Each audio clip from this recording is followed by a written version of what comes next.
Welcome to Session 10, Rational Equations and Domain Restrictions. This lesson strengthens algebra that remains reliable when the numbers or representations become unfamiliar.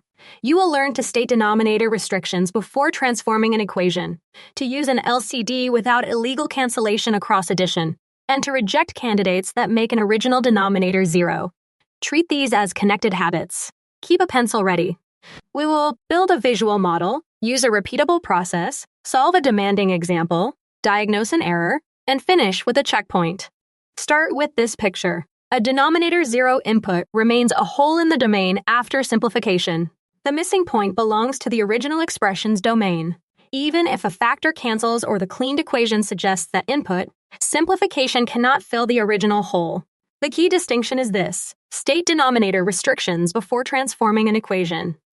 Then connect it to the second goal. Use an LCD without illegal cancellation across addition. Correct methods begin with correct interpretation.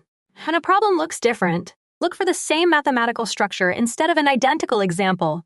That transfer makes the skill durable. Step 1. Factor denominators when useful and list all forbidden values. Identify the object being changed and the requested result. Step 2. Multiply every complete term by the LCD. Use a separate line so signs, units, and restrictions stay visible. Step 3. Solve the resulting polynomial or linear equation. Work efficiently without skipping an operation. Step 4. Compare each candidate with the restrictions and original equation. Whenever possible, verify with evidence independent of the original working. Signal 1 is variable in a denominator. Respond by remembering. Write a restriction immediately. Name the response before calculating. Signal 2 is common numerator and denominator factor. In that case, cancel factors, never terms in a sum. The form tells you which tool fits. Signal 3 is candidate equals a restriction. Remember, reject it even if the cleaned equation is true. This separates plausible from valid answers. If you cannot name the signal, slow down. Deliberate classification is faster than repairing rushed algebra. Here's the challenge. Solve x plus 2 over x minus 3 equals 5x minus 3. Restate the target and identify the most important part of the routine. The first move is, the original denominator requires x3. This changes the form without changing the meaning. Next, multiplying by x minus 3 gives x plus 2 equals 5. Keep the relationship visible and apply the operation to every required term. Now audit distribution, signs, copied values, and restrictions. A brief midpoint check is cheaper than rebuilding the solution. Continue with the third step. The cleaned equation suggests x equals 3.